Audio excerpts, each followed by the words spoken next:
اعوذ باللہ من الشیطان الرجیم، بسم اللہ الرحمن الرحیم۔ ناظرین السلام علیکم ورحمۃ اللہ وبرکاتہ۔ آپ کا پسندیدہ پروگرام احکام اسلامی لے کر ایک بار پھر آپ کی خدمت میں حاضر ہوا ہوں۔ کچھ اہم سوالات اور ان کے جوابات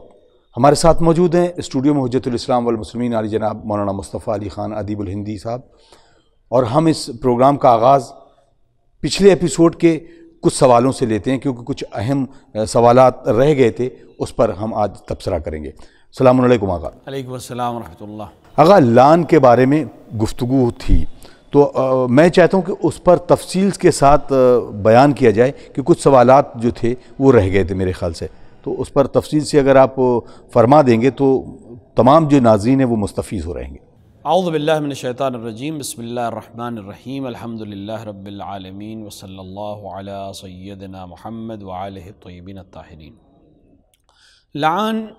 جیسا کہ میں نے عرض کیا تھا کہ لعن اگر میاں بیوی کے درمیان جب لعن کی بات کی جاتی ہے تو وہ ایک خاص طریقے کی لعن ہے۔ یہ روزمرہ میں جو ہم لعن کرتے ہیں، یا دشمنان اہل بیت پہ لعنت کرتے ہیں، یا وہ لوگ جو مستحق لعن ہیں ان کے اوپر لعنت کرتے ہیں، اس کے علاوہ جب ہم باب طلاق میں آتے ہیں تو کچھ چیزیں ایسی ہیں جو طلاق نہ ہو کر بھی طلاق کے حکم میں آتی ہیں، یعنی انسان زوجہ کو طلاق نہیں دے رہا ہے لیکن کوئی ایسی چیز کہہ رہا ہے جس کی وجہ سے تقریباً طلاق جیسی کیفیت ہو جاتی ہے۔ اور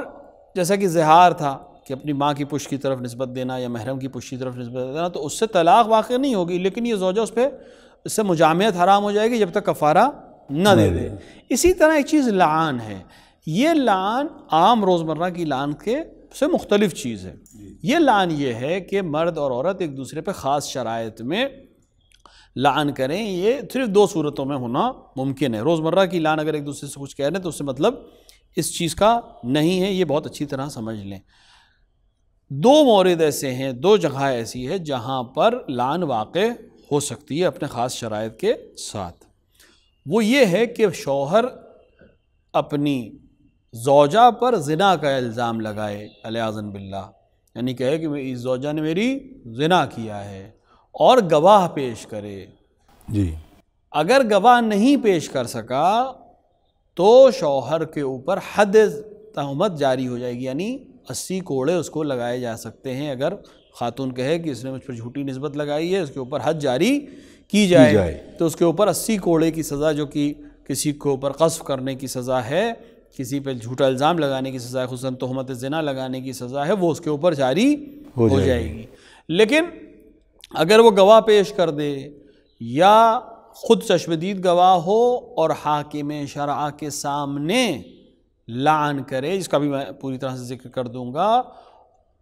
تو لعن واقع ہو جائے گی اور اس نتیجے میں دونوں ایک دوسرے پر حرام ہو جائیں گے۔ تو ایک صورت یہ ہے کہ لعن باللہ وہ زنا کی نسبت دے اپنی زوجہ کی طرف۔ دوسری مسئلہ یہ ہے کہ وہ اولاد جو اس کے گھر میں پیدا ہوئی ہے اس سے انکار کر دے اور کہے کہ یہ میری اولاد نہیں ہے، تو یہ بھی تقریباً وہی زنا کا مترادف ہے۔ جو کہہ رہا ہے میری اولاد نہیں ہے تو اس کا مطلب کسی اور کی طرف الزام دے رہا ہے اور اپنی زوجہ کو علیاذ باللہ زنا کی طرف نسبت دے رہا ہے، اور یہاں پر بھی اس کو لعن کرنا پڑے گی۔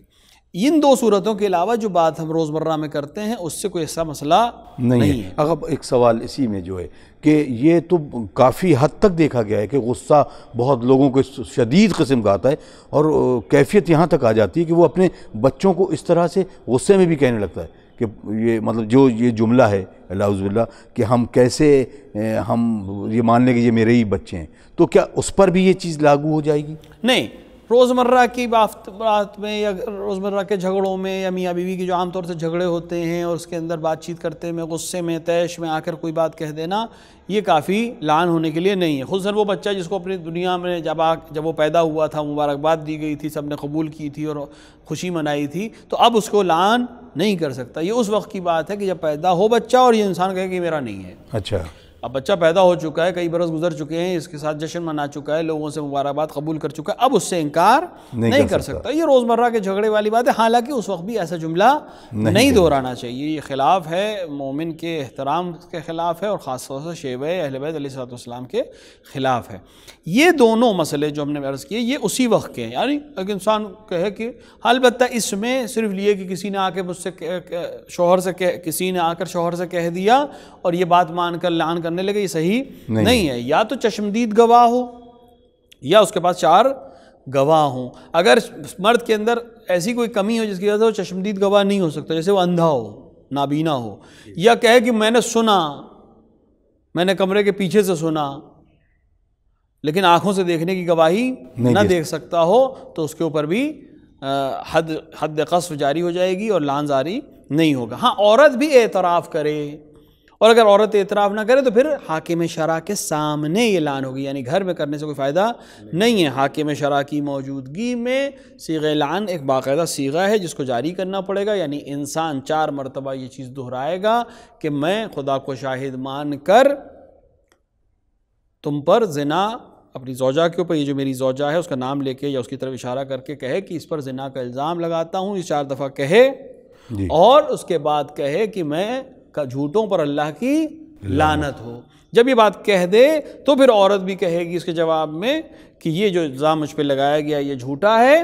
4 مرتبہ یہ جملہ دہرانے کے بعد وہ کہے گی کہ اگر میرے اوپر الزام لگایا گیا الزام جو ہے وہ سچا ہو تو پھر میں خدا کی رحمت مجھ سے دور ہو جائے اور میں خدا کا غضب مجھ پر نازل ہو۔ اگر اس طرح سے حاکم شرع کی موجودگی میں یا اس کے نمائندے کی موجودگی میں میاں اور بیوی ایک دوسرے پہ لعن کر دیں تو دونوں میں طلاق کی طرح کے معاملات ہو جائیں گے اور دونوں ایک دوسرے سے جدا ہو جائیں گے۔ لہٰذا یہ خاص شرائط ہیں جو ہم نے پچھلے ایپیسوڈ میں بیان کی تھی، وہ تو ہم نے آسان سے طریقے سے شاید بیان کر دی تھی، اور بعد میں یہ ہمیں احساس ہوا کہ شاید لوگ اس کو عام روزمرہ کی گفتگو کی طرح سمجھیں، لہٰذا ضروری تھا کہ اس کو ہم پوری طرح سے الیبوریٹ کر دیں کہ لوگوں کی سمجھ میں آ جائے کہ یہ عام روزمرہ کی گفتگو کی بات نہیں ہو رہی ہے۔ لیکن عام روزمرہ کی گفتگو میں بھی اس طرح کے الزامات لگانا یہ بالکل صحیح نہیں ہے۔ ممکن ہے فقہ کی نظر میں غلط نہ ہو، یعنی فقہ چونکہ 4 حکم سے زیادہ کوئی چیز دیتی نہیں ہے، نہ حرام و حلال و واجب اور مستحب و مکروہ، اور عرض ہو آپ کی خدمت میں کہ حرام یعنی واجب اور حرام اور مکروہ اور مستحب، یہ 4 اصطلاحیں، یہ حلال اور حرام، اس کے علاوہ فقہ کوئی حکم نہیں دیتی، وہ بھی فقہی مسائل میں دیتی ہے۔ تو بہت سے مسائل ایسے ہوتے ہیں جو اخلاقی ہوتے ہیں، بہت سے مسائل ایسے ہوتے ہیں جو نفسیاتی ہوتے ہیں، تو ممکن ہے فقہ کی طرف سے اس کا کوئی مسئلہ نہ بن رہا ہو، لیکن نفسیاتی طور پہ کوئی اچھی چیز نہیں ہے۔ اگر ہم روزمرہ کی گفتگو میں اس طرح کی بات کہیں گے تو وہ بچے جو اس گھر میں پرورش پا رہے ہیں ان کی تربیت پہ اس کا کتنا زیادہ منفی اثر پڑے گا۔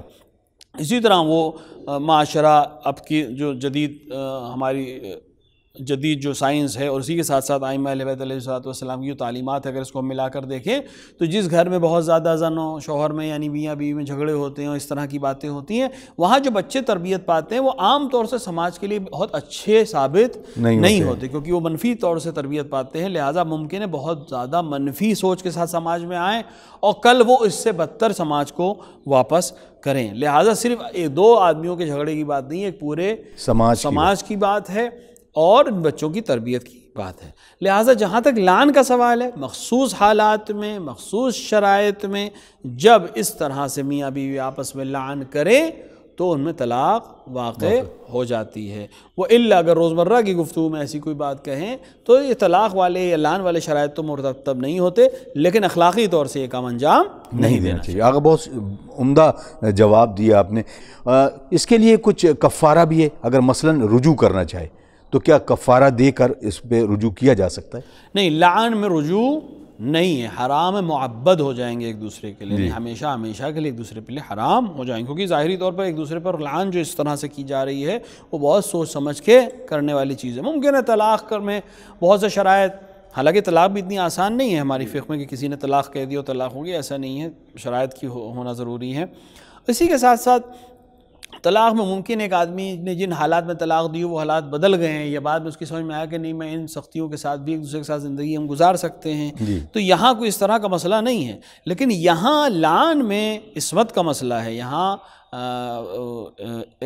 یہاں عزت نفس کا مسئلہ ہے، یہاں اللہ کی رحمت سے دور کرنے اور لعان کا مسئلہ ہے، یہاں اگر اس حد تک انسان چلا جائے تو پھر رجوع کا کوئی مسئلہ نہیں رہ جاتا ہے۔ لہٰذا جو آدمی یہ کام کرے اس کو یہ سوچ سمجھ کے کرنا چاہیے کہ پھر اس کے بعد کوئی رجوع نہیں ہے اور کوئی بیک سٹیپ نہیں ہے۔ لہٰذا بہت ہی سخت شرائط میں ہوتا ہے عام طور سے، ظاہراً ہمارے سماج میں نہیں ہے، لیکن چونکہ ایک مسئلہ ہے اور کسی نے پوچھا تو لہٰذا ہم نے جواب اس کا دے دیا، اور خدا انشاءاللہ ہمارے سماج کو اس چیز سے محفوظ رکھے اور روزمرہ کے جھگڑوں سے بھی ہمیں دور رہنے کی توفیق عطا فرمائے تاکہ نوبت اس تک نہ آئے۔ آقا اب لعان کے بارے میں، یہ تو ازدواجی زندگی میں جو آیا کہ بہت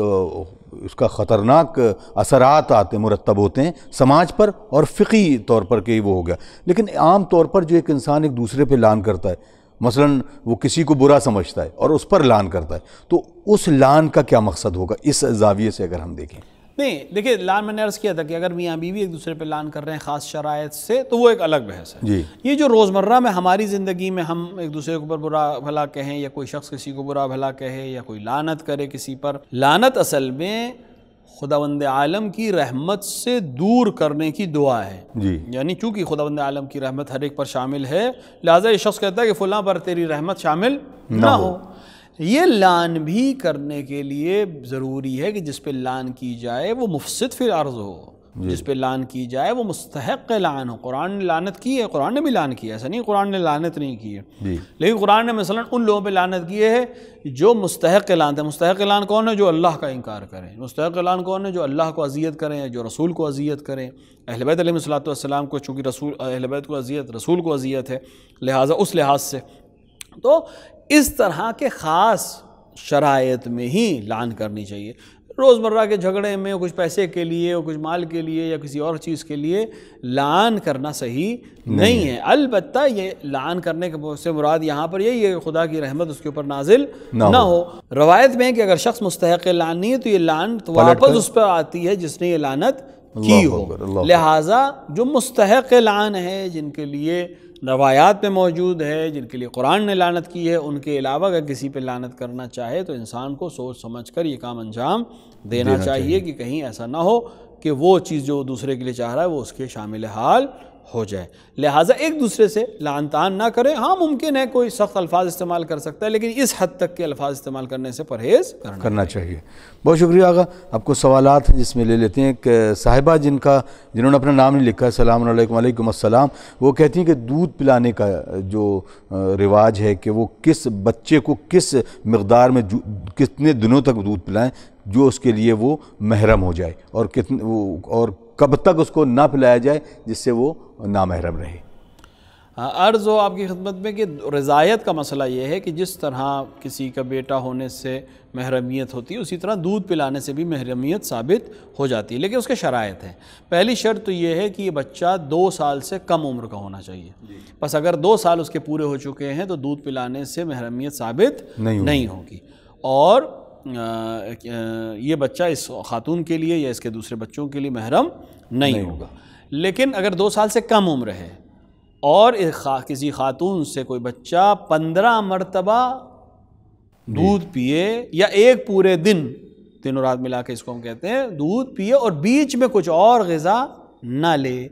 یعنی یہ کہا جائے کہ اس بچے کا گوشت اس دودھ سے بنا ہے یا اس کی ہڈی اس دودھ سے مضبوط ہوئی ہے، تو یہ بچہ اس عورت کے لیے محرم ہو جائے گا، رضائی بیٹا ہو جائے گا، یہ رضائی ماں ہو جائے گی، اور اس کے بچے اس کے رضائی بھائی بہن ہو جائیں گے، اور اگر یہ لڑکی ہے تو اس کا شوہر بھی اس کا رضائی باپ ہو جائے گا۔ اور بھی اس میں شرائط ہیں کہ مثلا یہ خاتون جو دودھ پلائے یہ ایک ہی شوہر کے دودھ سے اس بچے کو 15 بار پلائے، ایسا نہ ہو کہ مثلا ایک شوہر کے دودھ سے بچے کو 10 بار پلائے، پھر 5 بار کسی اور شوہر کے مطلب بعد میں طلاق ہو جائے اور رجوع کے بعد یہ پھر سے کسی بچے کے دودھ پلائے، تو اس طرح سے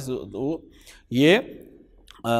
محرمیت ثابت نہیں ہوگی۔ ضروری ہے کہ وہ 15 مرتبہ ایک ہی شوہر کے دودھ سے اس بچے کو رضاعت کرائے، اور یہ بچہ بیچ میں کچھ اور نہ کھائے، ایک ہی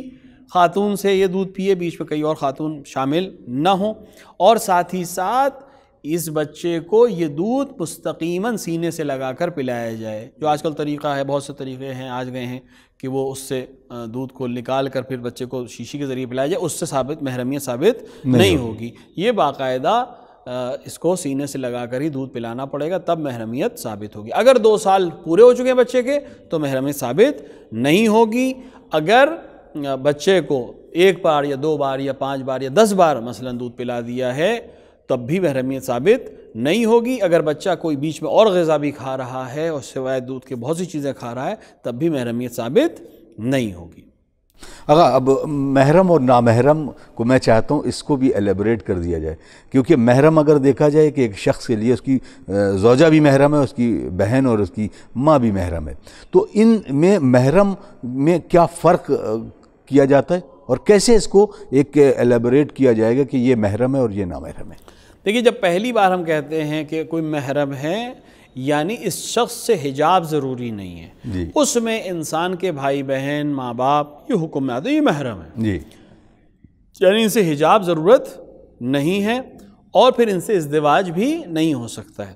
لیکن میاں بیوی کا جو مسئلہ ہے وہ بالکل الگ ہے، وہ محرم نامحرم کے علاوہ ازدواجی وجہ سے، صیغہ ازدواج کی وجہ سے ایک دوسرے پہ حلال ہوئے ہیں، وہاں یہ لفظ کوئی خاص معنی نہیں رکھتا ہے۔ محرم اور غیر محرم کا لفظ اصل میں ان لوگوں کے لیے جہاں صیغہ زوجیت نہیں ہے اور پھر بھی ایک دوسرے کے سامنے ہو سکتے ہیں اور حجاب کی ضرورت نہیں ہے، وہاں اس کا زیادہ اطلاق ہے۔ تو محرم وہ لوگ ہیں جن کے سامنے حجاب ضروری نہیں ہے اور ان سے شادی، اگر ایک لڑکا اور ایک لڑکی ہیں تو ایک دوسرے سے شادی نہیں ہو سکتی ہے۔